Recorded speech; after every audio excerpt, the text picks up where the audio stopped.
decidiu homenagear a primeira, Roma e humanitário. Questões como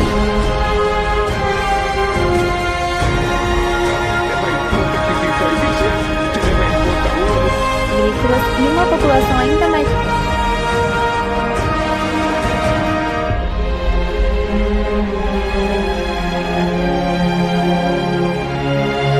Ela fez um pacto para ficar rica, para ganhar muito dinheiro, mas algo aconteceu e ela se arrependeu completamente. Por que será que ela se arrependeu? Vamos dar uma olhada. Para quem não acredita em pacto, eu vou dizer que é verdade.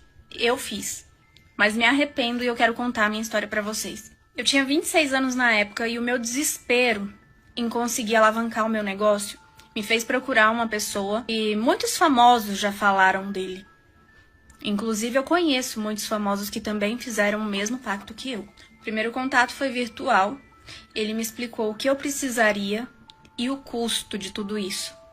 Mas ele me disse também que se eu fizesse tudo o que ele tinha mandado, eu conseguiria alcançar tudo que eu almejava em menos de 6 meses. Para mim, era algo totalmente inalcançável, que seria impossível, mas eu acreditei e eu fiz. Eu viajei para outro estado para encontrar ele. E lá, eu consegui tudo aquilo que ele me pediu. São coisas bem estranhas, mas eu fiz. Exatamente da maneira que ele pediu. Na verdade, eu levei tudo e participei do ritual. Eu, ele e algumas outras pessoas que também tinham metas muito semelhantes. Por mais estranho que isso possa parecer, é muito comum. Eu saí de lá um pouco assustada, eu confesso. Eu queria o sucesso a todo custo. E eu queria muito alcançar aquilo que eu almejava. Era como se fosse o meu sonho, desde que eu me entendo por gente. E eu saí de lá assustada, mas com uma certeza de que daria certo. É como se eu tivesse aplicado uma fé que eu nunca tinha tido antes em nada. É como se a energia negativa do mundo fosse conspirar ao meu favor. No dia seguinte, eu acordei com uma mensagem no meu celular de uma proposta. E era uma proposta de sociedade. E assim foi. Em menos de 6 meses, eu alcancei muito mais do que eu pensei que eu iria alcançar. Em toda a minha vida. Ninguém da minha família entendia. E eu não contei pra ninguém. Eu cheguei exatamente onde eu queria.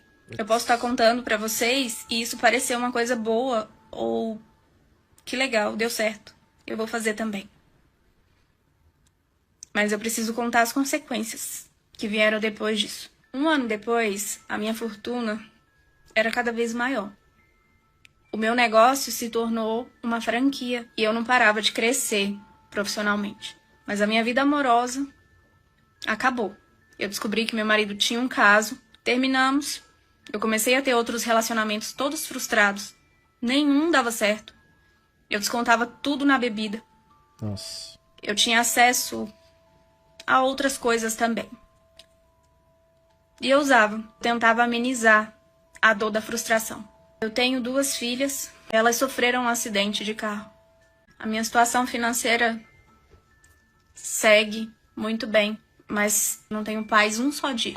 Eu me culpo por tudo que aconteceu, tanto com as minhas filhas, quanto com o meu casamento. Eu não vejo mais felicidade em nada. Simplesmente eu não tenho mais motivo para existir. E eu sei o porquê de tudo isso. Eu sei que eu tô colhendo tudo que eu plantei. Saibam, tudo tem seu preço.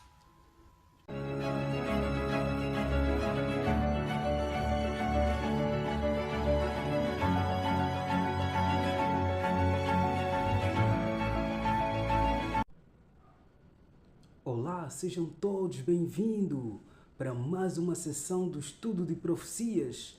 Nós tínhamos tanta saudade de vocês. De facto, é um prazer enorme saber que estamos de volta para junto então levarmos a cabo esta atualização profética. É um prazer enorme da nossa parte sempre estar do seu lado e sabemos que estamos aqui para junto enriquecermos mais no que diz respeito à palavra do Senhor. Nós hoje teremos um tema muito importante que tem a ver com o engano final do tempo do fim.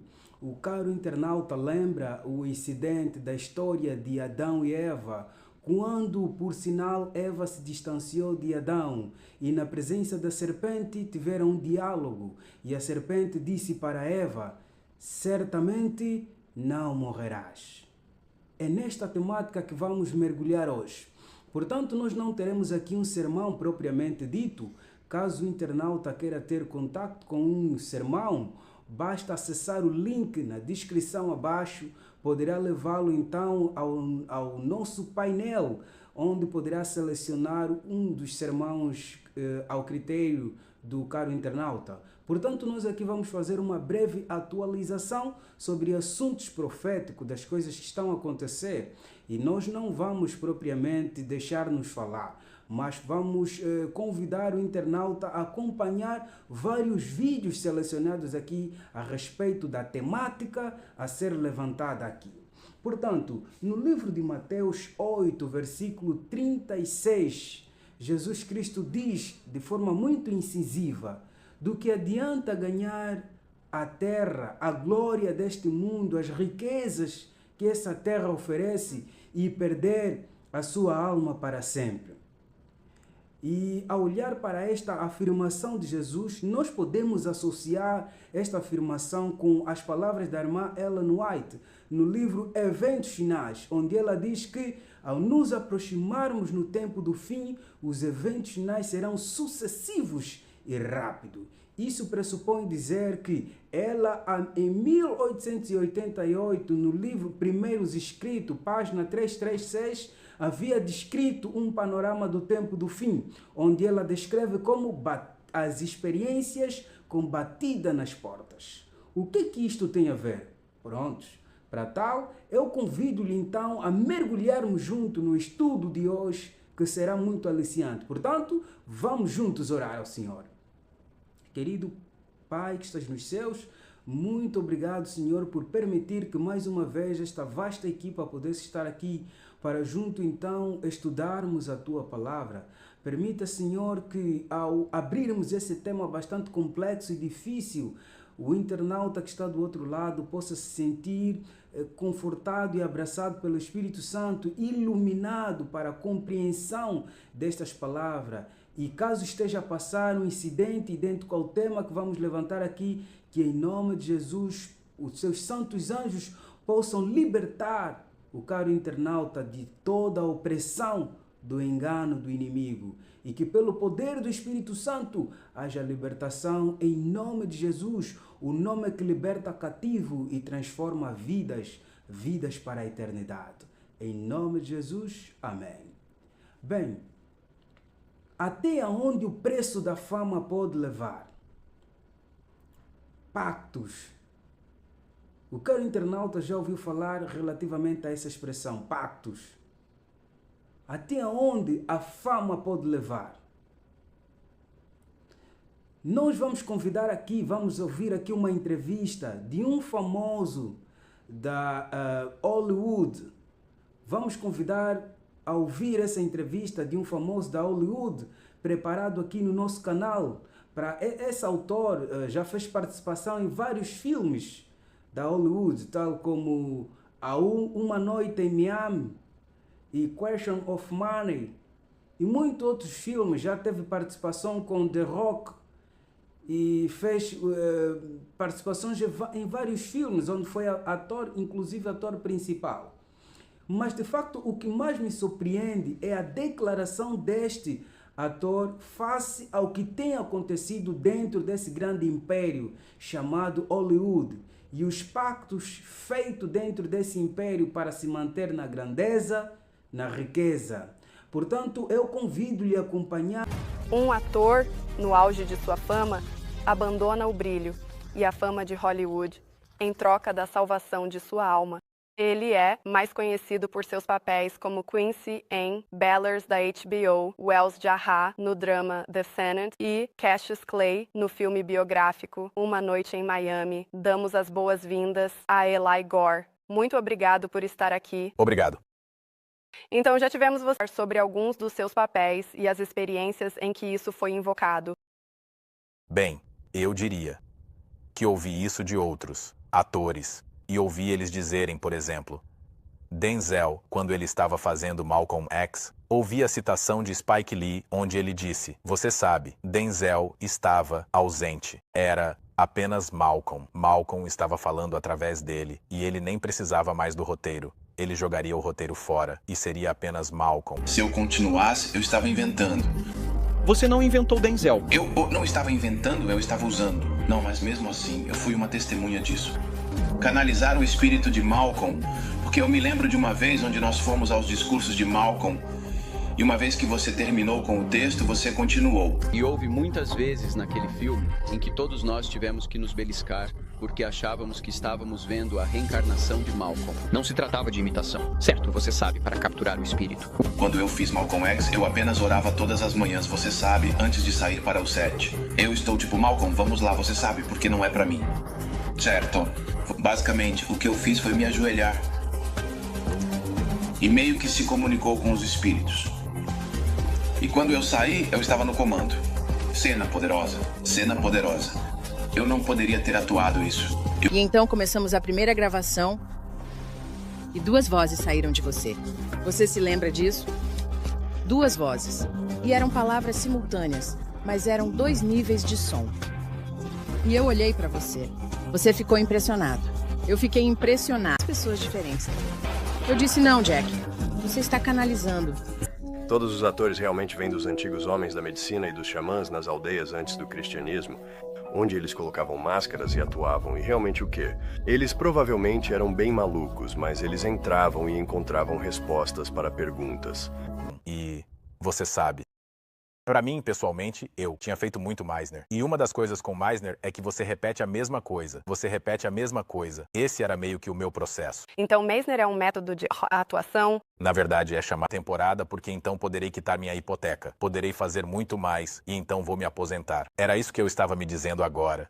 E eu consegui ter uma conversa com alguém, com minha mãe. E então, primeiro eu conversei com minha mãe e lhe contei o que estava acontecendo. E ela sabe, você sabe, nossa família, nós não viemos de uma grande quantidade de dinheiro e renda. E, você sabe, aquele dinheiro poderia ter feito uma grande diferença em nossas vidas. Mas, quando perguntei a ela o que achava que eu deveria fazer e contei o que acabei de te dizer, ela disse, bem, parece-me que você já sabe o que vai acontecer se fizer a segunda temporada, porque se eles já te fizeram comprometer tanto, você sabe que isso só vai piorar. Então você precisa sair. E quando ela me disse isso, como alguém que nem estava na igreja adventista naquela época, mas apenas como uma mãe cuidando de seu filho e vendo que essa indústria era corrupta e não pensando no dinheiro, não pensando em mais nada, apenas pensando em seu filho, isso foi realmente impactante para mim. E assim, no dia seguinte, era sábado. Eu fui à igreja e estava no meu carro no estacionamento, orando. Eu disse, Deus, se você quer que eu saia, precisa deixar isso claro para mim, porque estamos falando de milhões de dólares. E eu preciso saber porque isso pode mudar a minha vida. E eu entrei na igreja e o pastor, Deus o abençoe, doutor, o Stateline. Eu amo esse cara. E ele pregou um sermão todo sobre Hollywood e como as pessoas precisam não assistir Hollywood, não se envolver com Hollywood. Ele mencionou pessoas que eu conheço, mas que ele não sabe que eu conheço, e o que ele estava pregando. E ele disse, este nem é o sermão que eu estava pregando hoje, mas Deus simplesmente colocou isso em meu coração. Incrível. Ele disse que alguém precisa se afastar hoje, porque se não se afastar hoje, pode nunca mais se afastar. Ele disse, eu não sei por que estou pregando. Eu entrei quando ele já pregava. Nem acho que ele me viu. Ele disse que nem sabia que eu estava lá quando conversei com ele. E eu saí, fui para fora. Era um sábado, mas eu disse, vou enviar esta mensagem agora. Eu escrevi minha mensagem de aposentadoria e a enviei para meus agentes porque não sabia se teria confiança se esperasse até domingo. Preciso enviar a mensagem agora. Estou saindo do negócio. Estou fora. Eu não vou mais fazer isso, e eu me retiro. E foi novamente aquela sensação de quando você faz algo que, você sabe, Deus te chamou para fazer, a sensação de alívio e aquele peso saindo dos seus ombros e a paz que excede todo entendimento. E uma última coisa rápida que vou dizer, eu acabei de descobrir recentemente que estou aposentado há mais de um ano, que a segunda temporada não foi a fama ou dinheiro. Sou grato por ele me tirar dessa situação. A questão dos visões é que Deus não precisa ver suas visões. Ele lê corações. O inimigo, no entanto, não pode ler sua mente ou seu coração. Ele pode te estudar. Quando você mostra a visão, você basicamente mostra a ele seu coração e seus pensamentos. E é uma ótima maneira para ele desiludir você e fazer você acreditar que as coisas que ele está pondo você são visões enviadas por Deus. Isso é interessante. Isso é muito complicado. Isso é interessante. A Bíblia e o espírito de profecia dizem que devemos planejar, mas eu acho que isso é muito diferente. Quando você está orando pela direção de Deus e escrevendo os planos que Ele tem para você, que vão levar outras pessoas e a si mesmo mais perto de Jesus. Não armazenar tesouros. Exatamente. Ao invés de apenas tentar conseguir um carro, uma namorada bonita, uma casa grande ou algo assim. Vamos falar sobre seus papéis. Conte-me sobre quais você escolheu e por que os fez. E se houve um conflito entre sua convicção em Cristo e o que Hollywood exigia de você. Bem, você sabe, eu realmente acho que Deus te encontra onde você está. E, embora eu estivesse em Hollywood, você sabe, eu estava lendo, na verdade, os testemunhos da igreja, volume 5 esta manhã, e Ellen White estava falando sobre aqueles que se converteram enquanto viviam no palácio de Nero. Nero, sendo César em Roma naquela época, era um terrível perseguidor de cristãos. Algumas pessoas de sua própria casa se converteram ao cristianismo.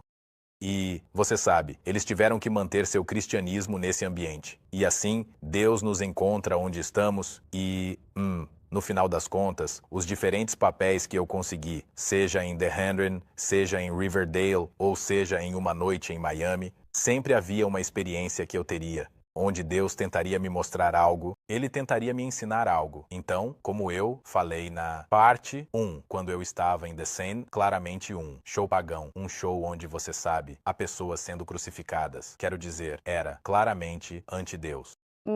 Antitético. A tudo. A mensagem do programa era completamente ímpia. No entanto, Deus me mostrou, através da experiência de conseguir o papel e depois perder o papel e comprometer o sábado, que eu deveria estar guardando o sábado. E assim, Ele me encontrou onde eu estava, sabendo que eu não sabia melhor. Repreendendo você e disciplinando você. Enquanto decidiu tomar as rédeas da situação, exatamente. Fazendo isso, misericórdia.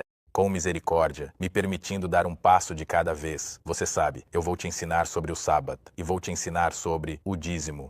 E agora eu vou te ensinar sobre, enquanto estou no lugar errado, na hora errada, Ele ainda está trabalhando todas as coisas para o meu bem, em meu coração. Eu quero conhecê-lo, estou buscando por Ele, quero me aproximar dEle. Eu só não sei melhor, sou ignorante. E sim, louvado seja Jesus. E assim, você sabe, eu diria que a última situação em que estive foi no último show em que participei, antes de sair, que foi The Peripheral, na Amazon. E eu me lembro de andar pelo set e ver livros com dragões, demônios, todas essas coisas que eu tenho, sabe, no roteiro, e eu ainda o tenho agora, e posso te mostrar, em outro momento, no roteiro falava sobre destacar o olho esquerdo de alguém. E simbolismo maçônico, estar no rio Serpentine e garantir que filmássemos essas coisas. Essas são coisas que você não veria se assistisse ao programa. Está na descrição do roteiro. Para fornecer o espírito que você vai fazer. Para fornecer o espírito com o qual você está executando. Exatamente. E essas são coisas que o espectador não entende quando vê. E agora eu tenho membros da família que me ligam e dizem: "Ó, eu te vi nisso."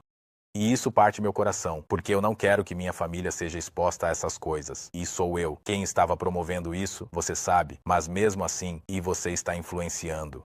Exatamente. Depois de termos acompanhado a entrevista com esse ator, Elo Goy, que foi um dos atores de vários filmes passados na Hollywood, que, graças a Deus, o poder do Espírito Santo resgatou este homem do mundo das trevas e do pacto que havia feito. Portanto, não é um caso isolado que o caro internauta possa então dizer é mais um caso isolado. Não. Vamos agora acompanhar as palavras ditas na primeira pessoa de um dos atores mais populares do mundo da Hollywood. Para quem assiste a Hollywood, ele já fez várias participações na série, uma das séries mais populares, que é Velozes e Furiosos. E ele, na primeira pessoa, dizer que a Hollywood é um império que está em uma guerra aberta com Jesus Cristo. E ele diz, abre aspas, eu estive lá e vi tudo. Portanto, acompanha, e a entrevista é legendada em português, acompanha e veja as suas explicações relativamente à guerra aberta com a Hollywood contra Jesus Cristo. Acompanhe. as much as I'm supposed to be promoting this movie and talking about my album, I just feel like we're in competition right now because they are trying to normalize the devil. They are trying to the devil is on the main stage at award shows and in every video and signs and symbols. And I said, you know what? We need to stop treating our relationship with Jesus like the little buddy that you talk to before you go to bed at night, and not be more vocal about all the things that God means to us and all of the things that God has brought us through. Because there's been a lot of moments that you didn't post about. Mm-hmm. But yet how did God decide to get me through this? Yeah, man. And they going above and beyond to promote the devil. And it's pissing me off because the devil worshipers used to be real secretive, going down in the basement, this secret world. Now they just they on the device. Caso você não tenha percebido até onde esses vídeos nos querem levar, eu convido então a ver, a assistir esse conjunto de vídeos que preparamos para si, para ter a noção o que significa pacto e até onde isto vai. De facto, é o engano da nova era. E então, isto é um assunto muito sério e por causa disso, muitos têm se perdido no mundo das trevas. Portanto, o nosso papel aqui é alertar o perigo iminente do engano da nova era e como muitos estão se deixando levar. Portanto, acompanha este vídeo. Parece que o mal não tem mais interesse em se esconder. Você pode vê-lo dominando os filmes, músicas, cerimônias de premiação e até no esporte. Alguns dos nomes mais celebrados da indústria do entretenimento fazem parte desse círculo de terror. E eu não estou falando apenas sobre celebridades que já sabemos que fez esse pacto, como Bob Dylan, por exemplo. Ele foi bem sincero sobre como ficou famoso e conta com suas próprias palavras que o segredo de seu sucesso foi meio que fazer um acordo com o chefe desse mundo e do invisível. Ask who you made the bargain with. with the chief commander. On this earth? And this earth and then in the world we can't see. Depois vem o Kanye West, que é um cara que realmente vê as coisas de um jeito único na música. Ele relatou várias coisas que fazem a gente ver o sucesso de uma forma bem diferente. E você pode ver mais sobre isso nesse vídeo aqui. Mas resumindo, Kanye West comentou como perdas pessoais impactaram a vida de lendas como Michael Jordan e Bill Cosby, mostrando que fama também tem seu lado bem sombrio. Sem entrar em muitos detalhes, Kanye acha que o preço da fama é bem mais alto do que a gente pensa. Kanye West até confessou que a morte de sua mãe foi resultado de um pacto que ele fez. A história do rapper A$AP Rocky traz mais profundidade a esse tema. Imagina só chegar no topo da sua carreira e perceber que cada vez que você lança um álbum, você acaba sofrendo uma perda pessoal como consequência de ter feito um pacto. O próprio rapper disse nessa entrevista que toda vez que ele está prestes a lançar um álbum, ele sempre perde alguém próximo a ele. E segundo ele, isso é uma maldição. E antes de entrarmos nos depoimentos das celebridades sobre esses pactos, vejam que essa moça chamada Christina Chaney tem a dizer sobre sua própria experiência com esse mundo obscuro de Hollywood. Ela conta que trabalhou com uma pessoa influente da indústria, que sugeriu de maneira sinistra que ela fizesse um pacto com o tinhoso, para obter fama da noite para o dia. When I was working with this producer, we were working on my first album to get me shopped to get a major deal. And we were taking a break from recording this album and he took me around the studio. And this is someone who's been in the industry, like he's worked with big names.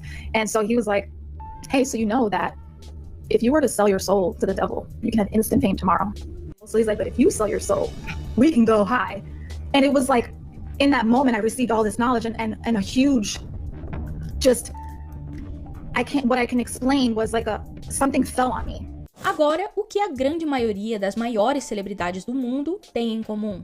Paradoxalmente, sua jornada até conseguir fama e fortuna muitas vezes culmina em um final trágico. Numerosos artistas admitiram que, apesar de sua considerável riqueza, influência e conhecimento global, o resultado final de suas existências tem sido uma profunda infelicidade.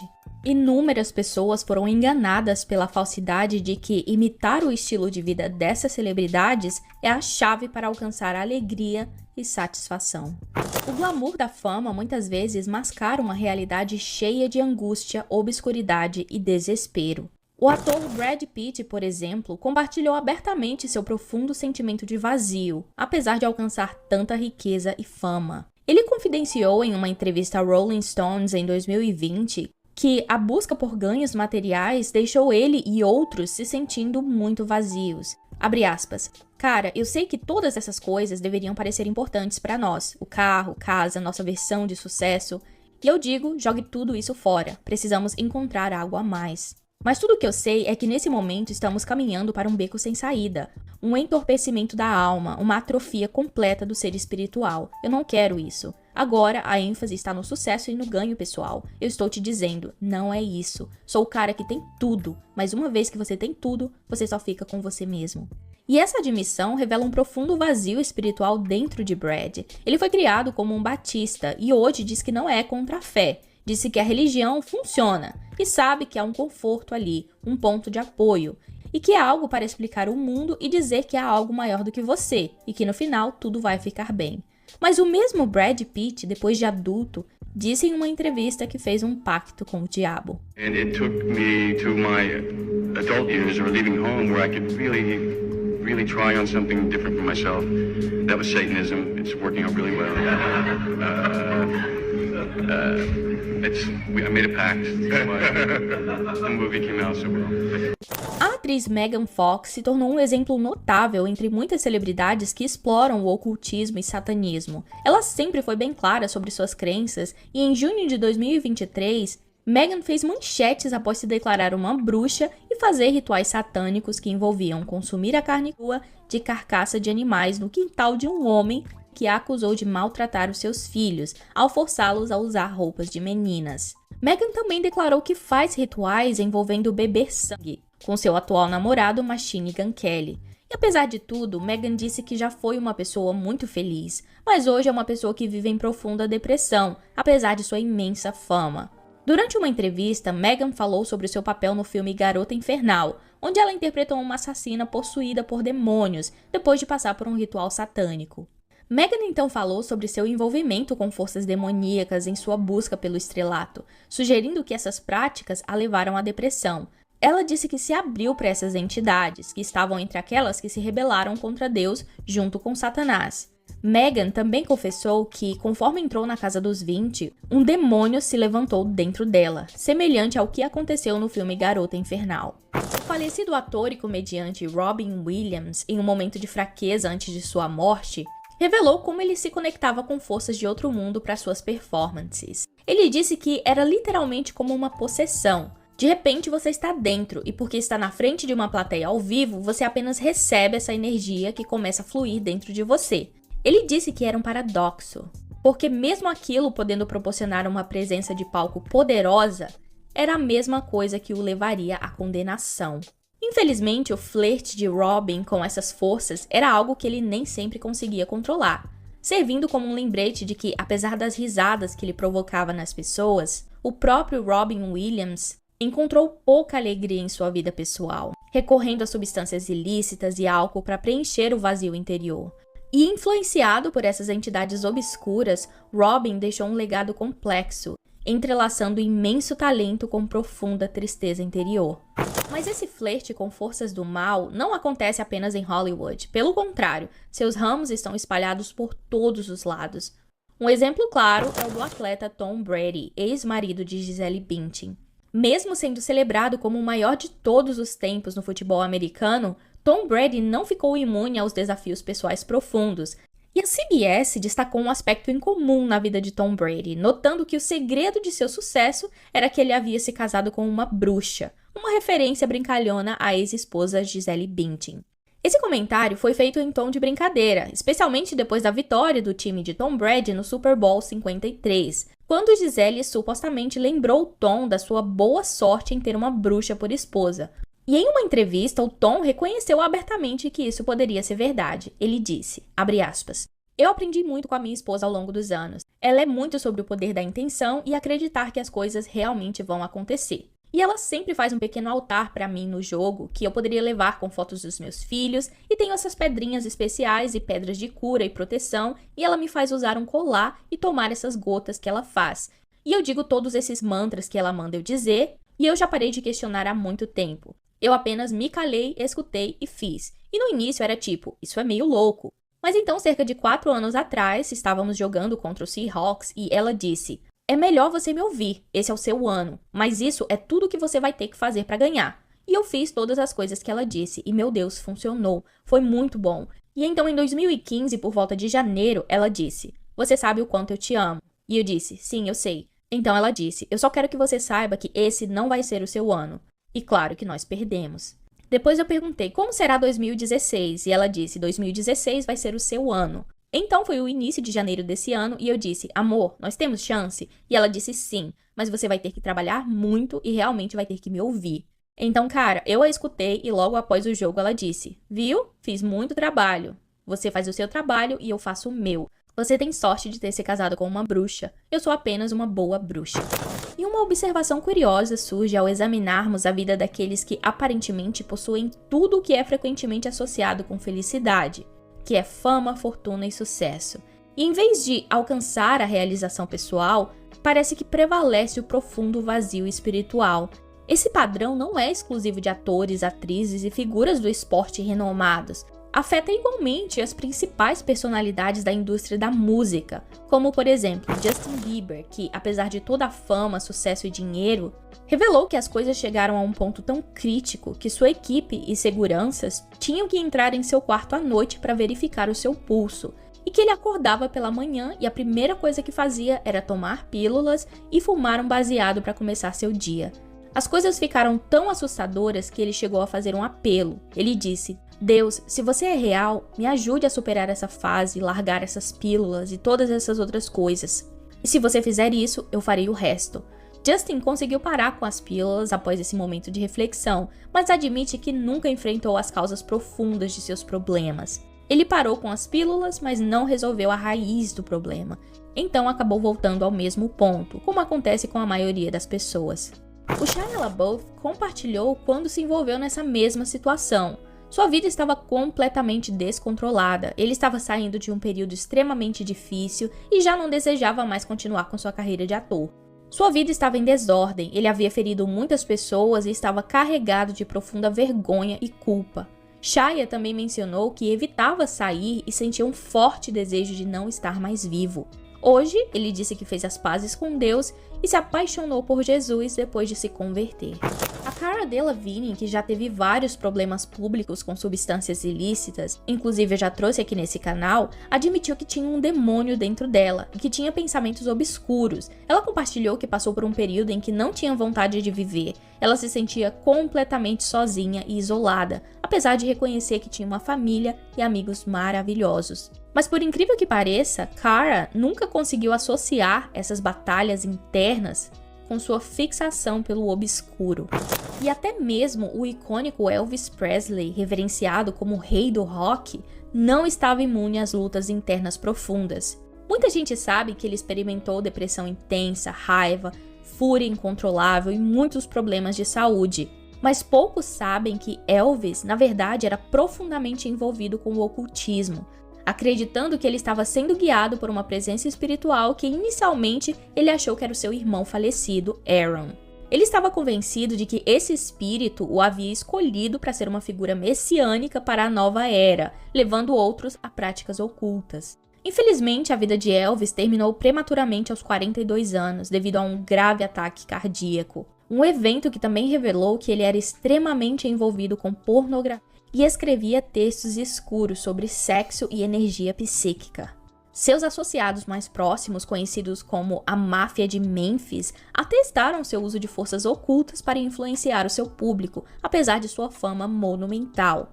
Elvis expressou ao pastor James Hamill, que era o seu pastor na infância da primeira Assembleia de Deus de Memphis, que ele sentia uma profunda infelicidade. Ele confessou ao pastor que, abre aspas, eu sou o jovem mais miserável que você já viu. Eu tenho todo o dinheiro que jamais precisaria gastar. Tenho milhões de fãs, tenho amigos, mas eu estou fazendo o que você me ensinou a não fazer. E não estou fazendo as coisas que você me ensinou a fazer.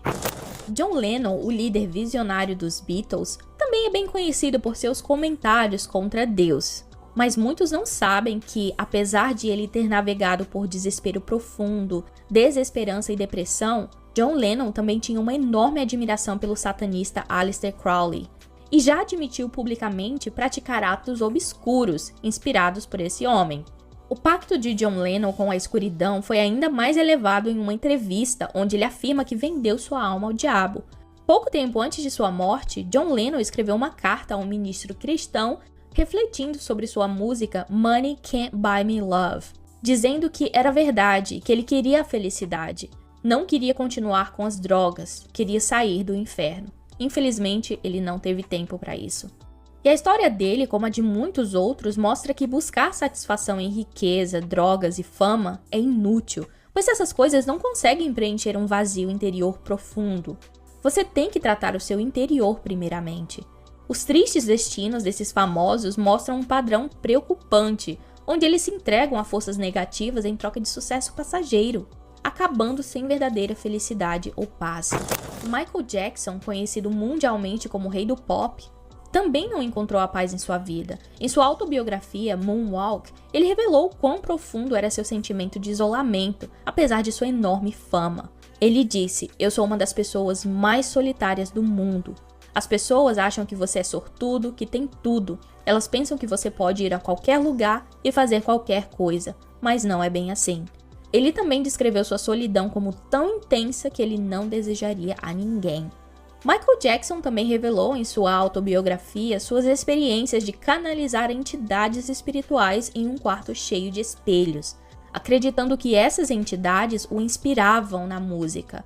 O Michael temia que, se não descansasse o suficiente, esses espíritos poderiam oferecer inspiração a outros artistas, como Prince, que era considerado seu rival. Além disso, sua conexão com Elvis Presley por meio de seu casamento com a filha de Elvis o fez consciente dos riscos de autodestruição, um caminho que ele estava determinado a não seguir. Mas Michael Jackson faleceu aos 50 anos devido a uma overdose de drogas em Los Angeles. E a própria Lisa Marie morreu em 2023 com apenas 52 anos, ecoando aí as narrativas tristes de Elvis e John Lennon, onde nem drogas, riqueza, nem fama poderiam preencher o profundo vazio interior. Madonna é outra artista muito famosa que admite naturalmente seu envolvimento com práticas ocultas, incluindo a mística cabala. A Madonna associou abertamente seu uso de crucifixos com perversão sexual, afirmando que crucifixos são sexy porque há um homem nu neles.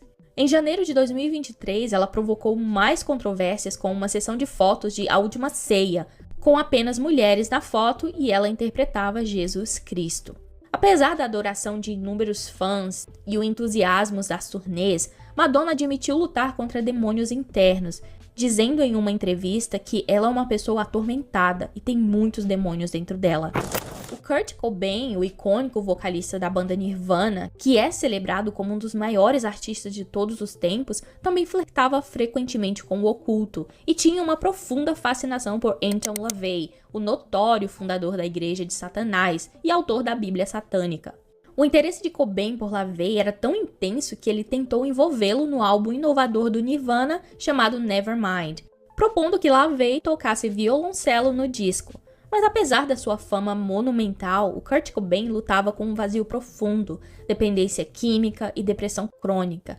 Sua vida chegou a um fim trágico, como todos nós sabemos. Cobain escreveu uma vez que tinha um profundo desdém pela humanidade e desejava a morte para quase todo mundo, com poucas exceções. E a história dele é mais um lembrete das consequências de buscar inspiração e sucesso e abrir sua alma para a escuridão.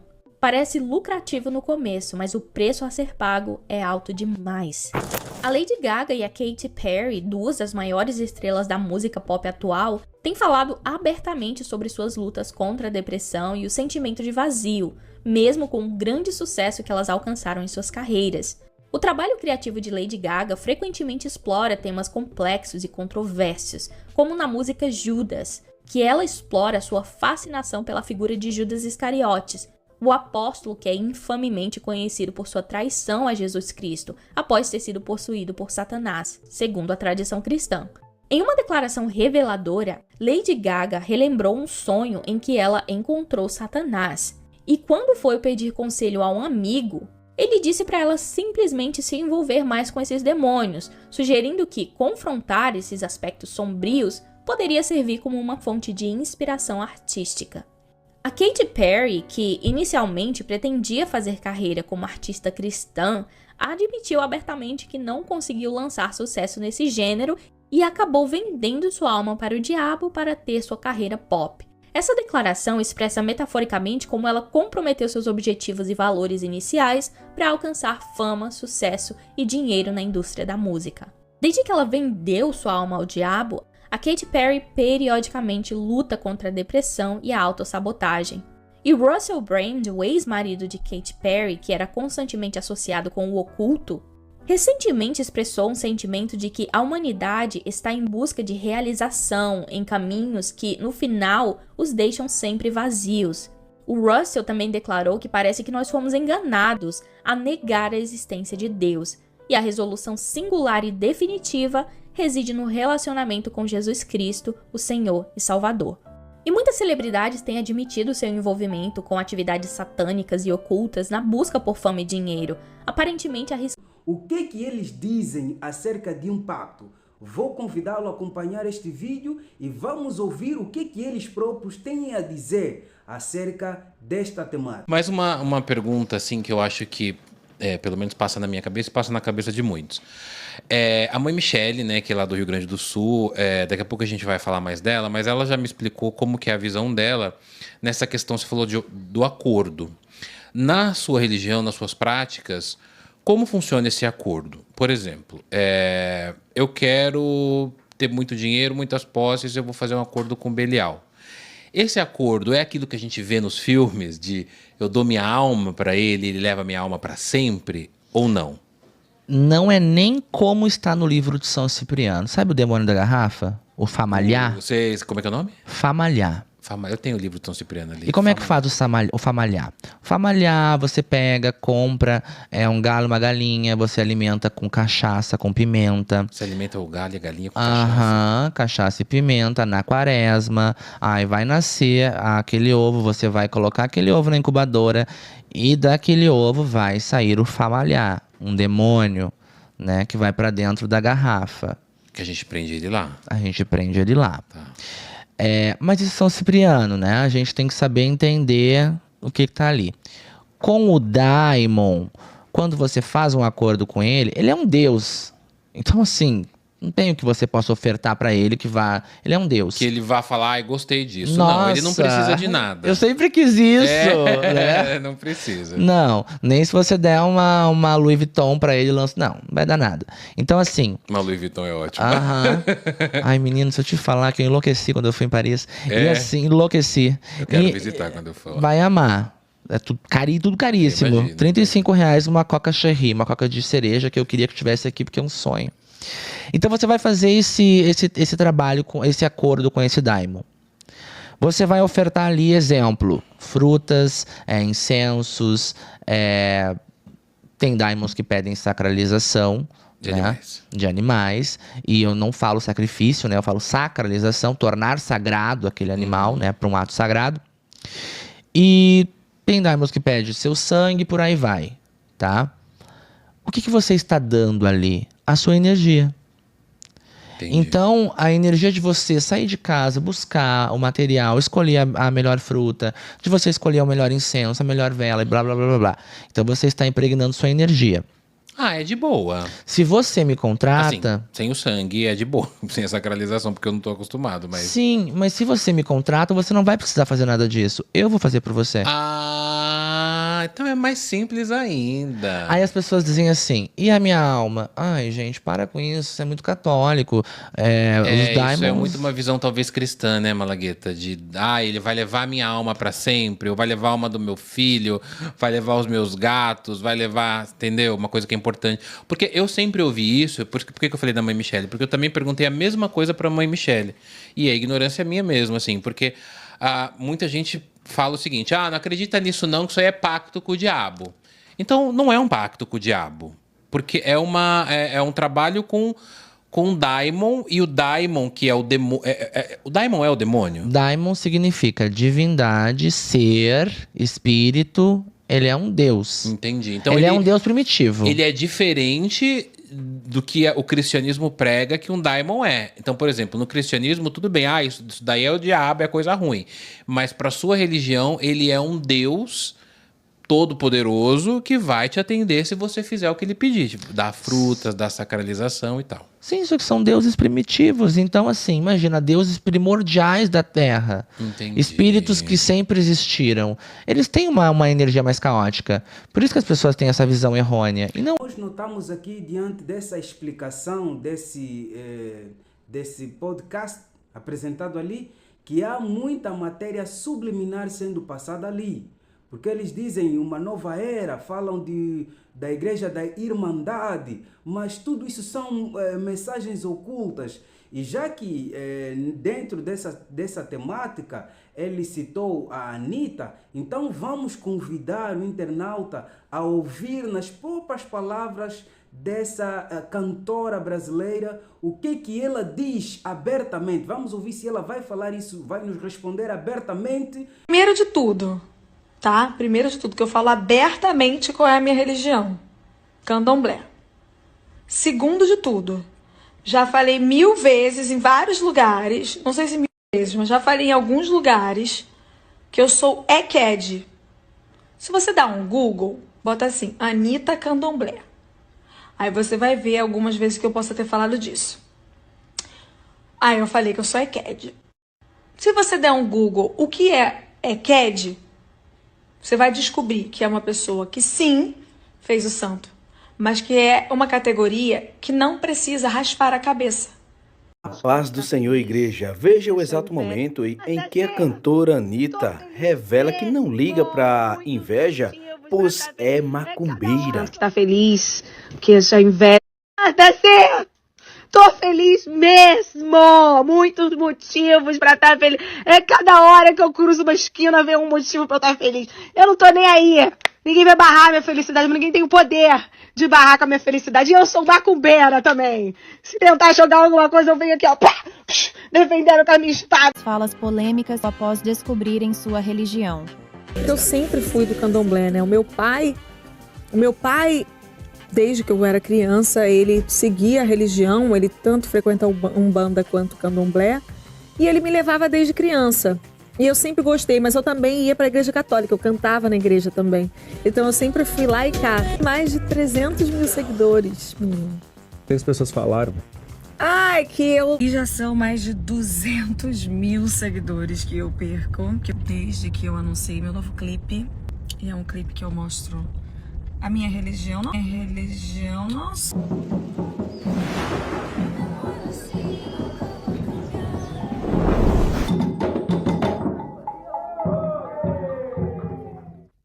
Eu sou macumbeira. A cantora Anitta se pronunciou após sofrer intolerância religiosa ao anunciar clipe em terreiro. Após perder milhares de seguidores em poucas horas, ela reagiu. E já são mais de 200 mil seguidores que eu perdi. Ela também citou um texto sobre o orixá Logun Edé, o que gerou a ira dos intolerantes. Você fala, não é obrigado a te seguir. Então, ninguém é obrigado a me seguir, ninguém é obrigado a gostar de mim. Ninguém é obrigado a gostar de mim. Mas você gostava, você seguia, agora você não gosta mais e você para de seguir porque eu sou macumbeira, sabe? Eu sou uma fã de religiões, eu sou fã de todas as religiões. Eu acho que todas têm a sua mensagem, no final, na minha cabeça, todas são uma coisa só, te levam para o mesmo caminho se você segue pelas razões corretas, né? Eu não sigo a minha religião por medo de nada.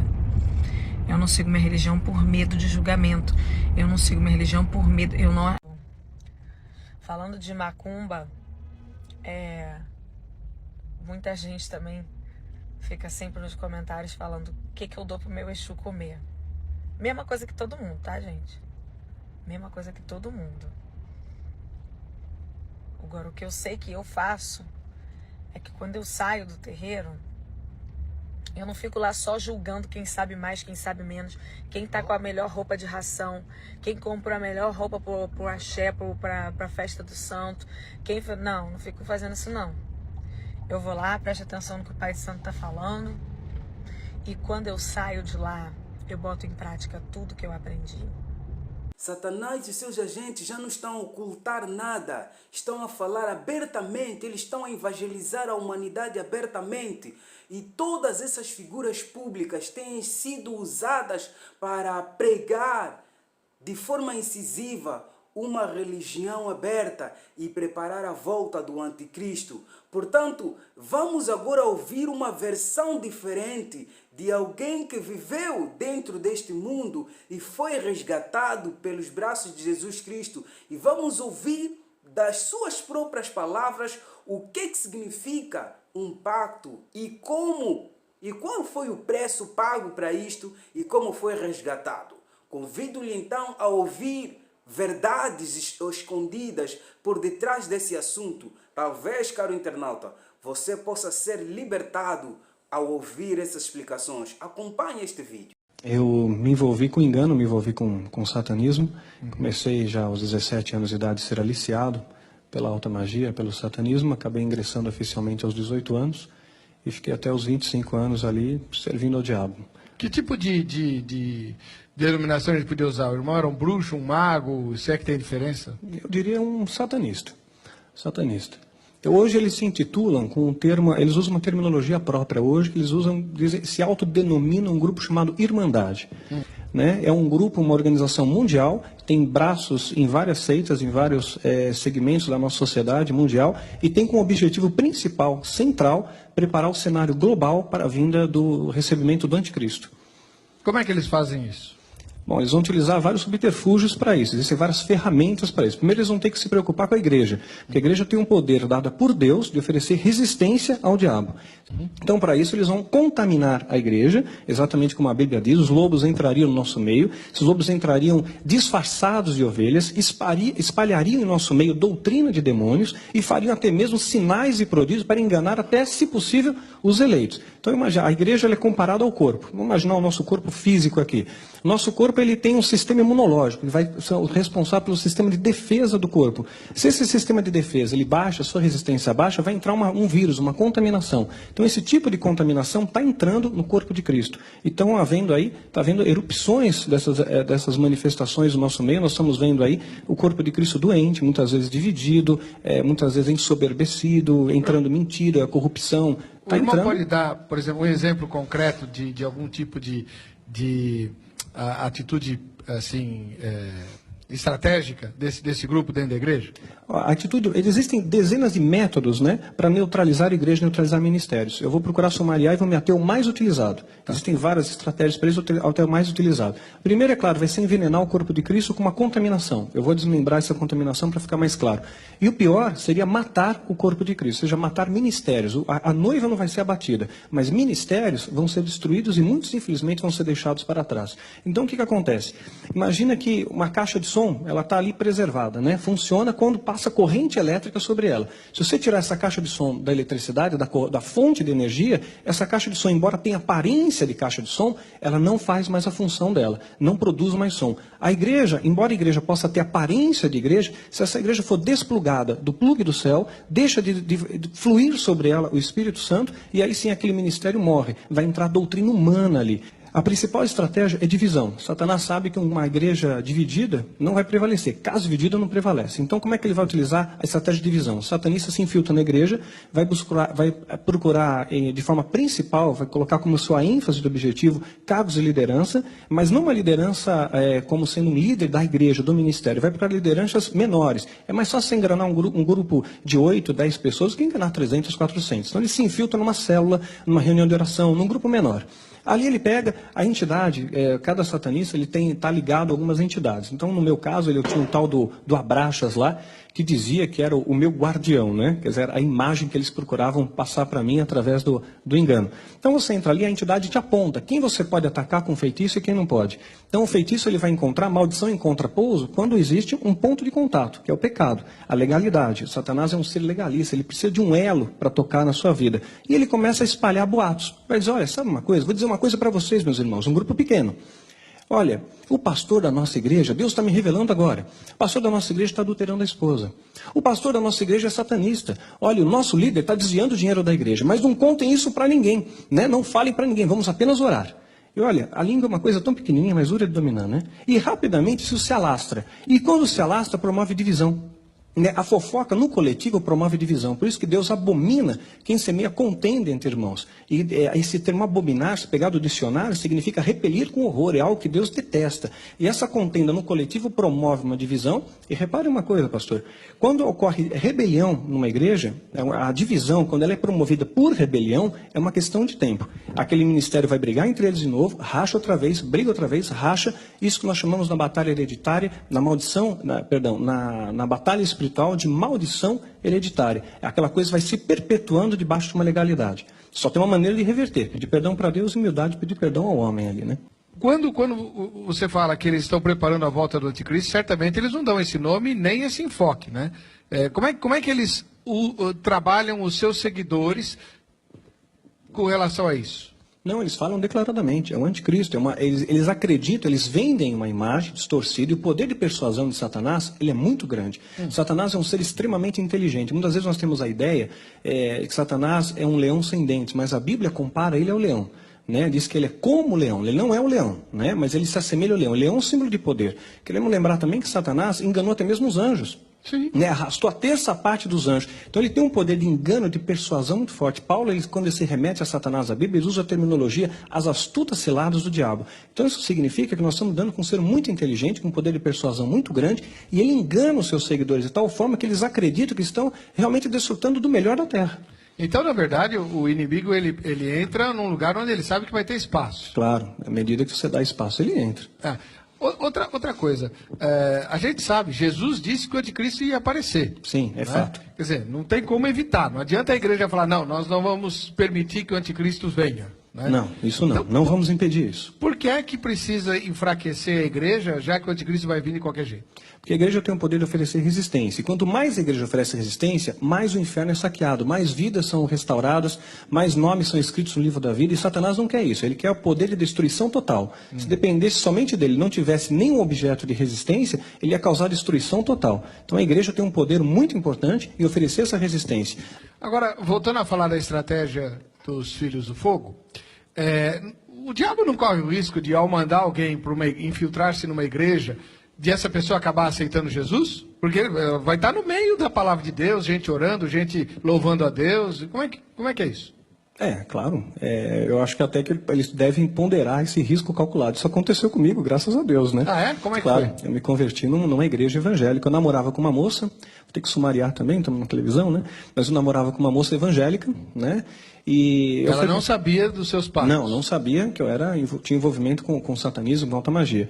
E eu frequentava a igreja com eles. E naquela igreja, eu me divertia de ir. Porque o líder de louvor daquela igreja, ele não era satanista, mas ele tinha um ponto de legalidade, tinha um pecado, e fazia com que houvesse uma contaminação naquele louvor, um louvor que não passava do teto. E eu via as entidades, via os demônios ali. Até que uma ocasião, que eu fui naquela igreja, eu vi um pastor ali pregar. Eu nunca tinha visto aquele homem pregar até então, mas a hora que ele subiu no púlpito, aqueles demônios se recuaram, se afastaram. Eu senti dele um ódio, uma ira, um ódio que ser humano não é capaz de sentir, um ódio que vem do inferno, e tentei lançar um feitiço contra ele naquele dia, não deu certo.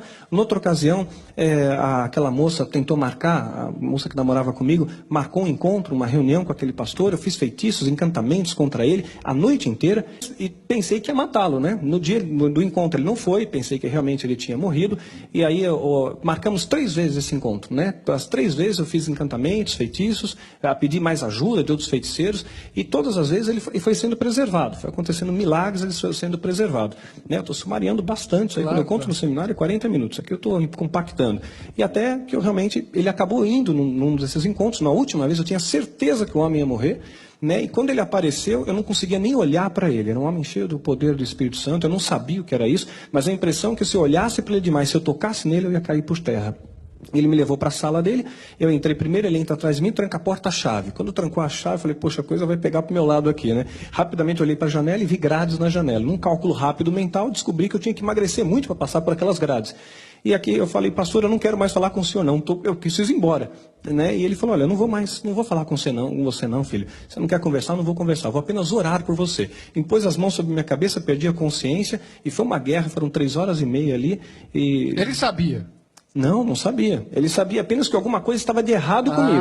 Tá. Quando ele orou, manifestou uma entidade e ali foi uma guerra. E quando eu saí de lá realmente renovado, transformado por Jesus. E a tua irmandade, não foi atrás de você? Claro que foi, até hoje. Ah, é? Não desistem, não. Existe Mudam risco, as estratégias, existe né? risco de vida para quem abandona a irmandade? Existe sim. Nós somos ameaçados e houve muitos atentados contra a minha vida, contra a minha pessoa, contra a minha família, que me fez já mudar de casa 3 vezes. Portanto, milhões de anjos ao serviço do Senhor estão espalhados por esse vasto globo, tentando resgatar e salvar vidas, porque há uma batalha espiritual entre as forças do mal e as forças do bem. E nesta batalha, nós devemos estar preparados espiritualmente para assim não sermos enganados face a esse grande engano que tem se abatido neste mundo inteiro. Portanto, eu convido o internauta a acompanhar essa história de missão de um senhor que esteve envolvido nessas práticas ocultas e que ao ouvir a mensagem, ele estava doente, estava passando por muita enfermidade e ele fez um desafio: Senhor, se o Senhor me resgatar desta situação, eu irei me entregar nos teus braços. E ao ouvir esta mensagem que estava passando pela televisão, ele sentiu-se então impactado com esta mensagem e entregou a sua vida nas mãos do Senhor. É uma história incrível, uma história de missão. Nós só fizemos gravações aqui e não sabemos até onde essas gravações chegam, mas de facto o Senhor tem usado essas gravações para resgatar vidas e de facto uma dessas pregações parou na televisão deste caro internauta lá do Brasil e mandou-nos então um vídeo gravado relativamente à situação em que ele estava a viver e como foi resgatado pelos braços maravilhosos do nosso Senhor Jesus Cristo. E é um homem transformado, um exemplo de vida, um exemplo de superação. Portanto, enquanto o mal e os seus agentes estão tentando destruir vidas e famílias, Deus está preocupado em salvar pessoas para a eternidade. Portanto, acompanha na íntegra a história deste homem. Talvez você se sinta impactado com o testemunho que ele vai contar na primeira pessoa.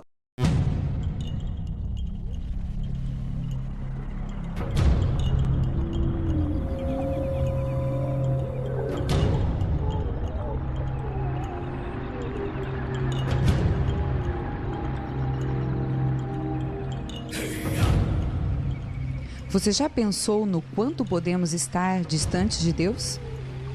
João era um homem doente e foi orientado por amigos a buscar ajuda em um ambiente nada terapêutico. Aí disseram pra mim assim, disse, só um macumbeiro vai te dar jeito. E aí eu fui pra lá. Eu cheguei lá, caí, e ela disse assim, isso aí tá muito pesado. Esse é o povo dele. Ela disse que era o meu povo. Que era o meu povo que estava em cima de mim, né? E aí, o que é que eu tenho que fazer?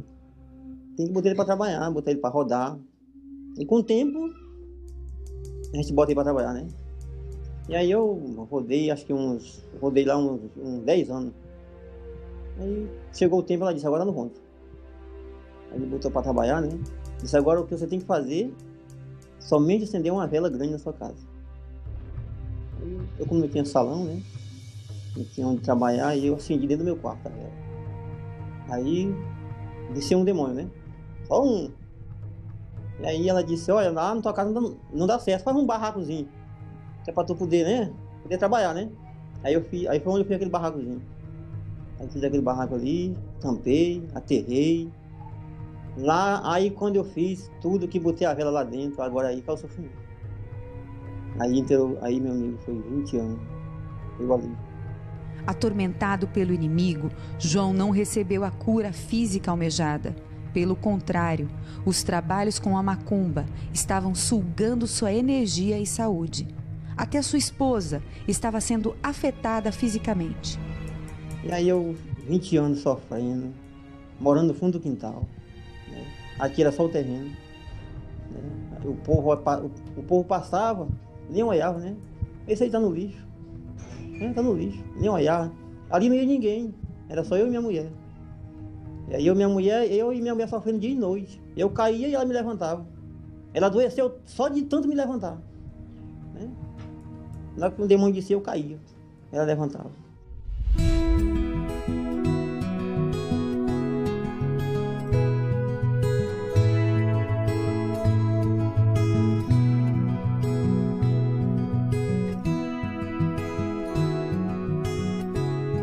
Para seu sustento, João trabalhava vendendo peixe. Um dia chegou do trabalho e, como de hábito, foi descansar em frente à televisão. Aí eu cheguei do peixe, né? Encostei a caixa bem aí. Aí ela disse, vai te chamar para tu almoçar? Eu digo, não, e aí eu vou assistir um pouco de televisão, que eu gosto de desenho, né? Gostava, agora não gosto mais, né? Aí cheguei e botei na Globo, cansado, suado, só o bagaço. Imagina a pessoa carregar 7 demônios, mago, amarelo, feito um demônio, entendeu? Eu enxergava demônio nas paredes, o demônio rindo da minha cara. Eu achei que estava já dando gaitada assim, com quem diz assim, esse aí tá perto de nós levar, né? Mas nesse dia, eu cheguei, que eu liguei a televisão, eu assisti o desenho, botei na Globo. Já tinha passado, eu ia pro relógio, e digo, bicho, é 11h30. Eu não sabia de nada, né? Sim, João não sabia, não tinha ideia que Deus tinha planos para a sua vida e que para este seu filho já era tempo de receber uma mensagem especial. Aí botei na SBT. Quando eu botei na SBT, já tinha acabado. Quando eu boto na SBT, aí lá vinha aquela bola rolando no meu rumo, né? Na televisão. Eu digo, mas isso não é desenho não. Aí quando a bola parou, aí tava Jesus de um lado e o diabo do outro. Eu digo, nossa, isso não é desenho não, porque aquilo ali é o diabo e eu conheço muito bem. Mas ali é Jesus. Aí quando aquela bola sumiu, aí apareceu aquele homem dos olhos bem limpos, né? E olhou pra mim assim, dentro dos meus olhos, assim, disse, olá, tudo bem? Aí eu disse assim, aí eu falei, né? Eu digo, tudo bem. Comigo tudo bem. Agora imagine, eu falando com um homem que eu nem conheço, na televisão, né? Minha mulher veio na sala e disse, tá ficando doido, rapaz, vamos estar na televisão. Eu digo, mas tá falando comigo, né? E aí eu falei com ele, ele disse, você quer ser salvo por Jesus? Eu digo, eu quero ser senhor. É o que eu mais quero na vida. Pois hoje Jesus vai lhe salvar. Eu digo, me salvar? Ele disse, vai lhe salvar. Conversando comigo. Parece que era real, entendeu? E aí ele disse, pois preste atenção em tudo que eu vou falar. Agora eu analfabeto, sem saber as palavras, né? Mas eu comecei a escutar, né? Ele começou a fazer a pregação, né, do evangelho, né? E aí, eu escutando, aquelas palavras dele, parece que ia me lavando a minha alma, né? Cada palavra parece que arrancava um pedaço do demônio dentro de mim. Ia lavando a minha alma. Quando ele terminou de dizer tudinho, ele disse, hoje Jesus vai lhe salvar. Eu digo, eu quero ser salvo por Jesus. Ele disse, preste bem atenção. Eu cheguei bem aqui perto de mim. Eu cheguei. Ele disse, mais perto. Eu cheguei. Mais pertinho uma coisinha, eu cheguei. A minha cara ficou assim perto dele. Ele disse, olha, bem dentro dos meus olhos. Ele disse, quer fazer parte da família de Deus? Eu digo, quer ser senhor. Quer seguir os 10 mandamentos de Deus? Eu digo, quer ser senhor. Pois eu convido você agora, né, a se ajoelhar, né, e fechar seus olhos. Eu vou me ajoelhar aqui. E você se ajoelha também. Eu vou fechar meus olhos, você fecha os seus. E eu vou orar por você, e nós vamos orar juntos, e você vai liberto em nome de Jesus. E aí eu fiz. Ele se ajoelhou, eu me ajoelhei, fechou os olhos, eu fechei o meu, né? Eu nunca tinha orado, um macumbeiro de 20 anos vai orar, né? Eu sabia rezar, né? Orar não. E aí eu me ajoelhei e disse assim para Deus, só no meu coração. Meu Deus, em nome de Jesus, me segura que lá vai. E aí eu viajei, né? Aí ele começou a orar. E eu somente no coração, né? Não sabia orar. Aí ele orou. Quando ele terminou de orar, ele foi embora. E eu fiquei de joelho. E a mulher chegou e disse, rapaz, o homem foi embora. Já tá passando outra coisa. Quando eu abri meus olhos, eu já estava chorando. Eu estava chorando, mas assim, tu tá chorando, rapaz? Eu digo, tô não, mulher, que o homem não chora. Né? Mas eu estava chorando, né? Eu senti um poder tão grande de Deus entrando dentro de mim, que eu chorei, né? Olharmos para a história deste homem que foi resgatado, que foi salvo pelos braços de nosso Senhor Jesus Cristo, nós nos perguntamos o que o Senhor Jesus Cristo não pode fazer. Porque de facto a fama e a glória que este mundo oferece não nos darão um final feliz. Porque de facto quando o juízo se assentar, todas as obras estarão então trazidas à luz Diz Eclesiastes 12, que tudo quanto os homens fizerem nesta terra de forma escondida, naquele dia virão à luz. Portanto, vamos acompanhar o final da história deste homem, um testemunho bastante impactante e como Deus usou estas palavras como um instrumento para salvar vidas. E é o nosso grande propósito, o evangelismo para salvarmos vida, levar mensagem do nosso Senhor Jesus aos quatro cantos dessa terra, para que mais pessoas possam saber da verdade, uma verdade que restaura, transforma e liberta. Caso você esteja passando por uma situação difícil, lembre-se que a única solução encontramos nos braços de Jesus. O Senhor Jesus não prometeu que nesta terra teríamos glórias e conquistas, mas Ele prometeu que neste mundo, enquanto vivermos sob o efeito do pecado, vamos passar por sofrimento e tribulações, mas a maior felicidade é aquela que encontramos nos braços de Jesus Cristo e aquela que um dia Ele nos dará quando então vivermos a vida eterna. Acompanhe este vídeo. Na memória da minha mulher totalmente, eu também quero aceitar Jesus. Vieram os filhos e mais outras pessoas. E foi uma alegria nesse dia. Dia de alegria, dia de decisão. Eu de hoje por diante eu não sou mais um macumbeiro. Conversa, rapaz. Fui transformado em nome de Jesus. Hoje eu sou uma pessoa de Deus. E nunca mais na minha vida eu vou ser um macumbeiro. João entregou-se completamente a Cristo. O batismo do irmão João foi um batismo assim muito emocionante, né? E ele marcou a vida nessa cidade, porque ele estava há 20 anos, né? Ele estava envolvido com essa situação e através dos instrumentos da igreja adventista, esse irmão foi resgatado das garras do inimigo. Inclusive na época em que ele foi batizado, as pessoas, ele foi nas diversas igrejas aqui na cidade e as pessoas elas se comoveram, né, com o testemunho dele e tomaram decisões também. Hoje, João é um homem saudável, um instrumento usado por Deus em sua igreja. O seu trabalho tem surpreendido também a igreja e nós do distrito. Ele tem sido agora um chefe de diácono e é um dos melhores chefes de diácono que eu tenho aqui no distrito. Eu estou sendo uma pessoa importante que eu nunca pensei que eu era. João, como todo filho de Deus, é especial, é único. E você? Existe algo que tem lhe aprisionado e lhe mantido distante de Deus? Não se engane. E eu peço que meus irmãos nunca caiam onde eu caí. Eu peço também que as pessoas que vivem escravizadas pelo demônio, dentro da macumba, da feitiçaria, que todos se afastem de lá. Porque lá não está Deus. Deus não está ali nem Jesus. Ali está o inimigo e as pessoas não sabem. Era como eu pensava. Eu pensava que Deus estava na macumba, mas Deus não estava lá não. Deus está do nosso lado, Deus está na igreja, né? Aceitar a palavra de Deus, que Deus disse, né? Conhecereis a verdade e a verdade vos libertará, né? E a partir da hora que eu conheci a verdade, eu fui liberto em nome de Jesus.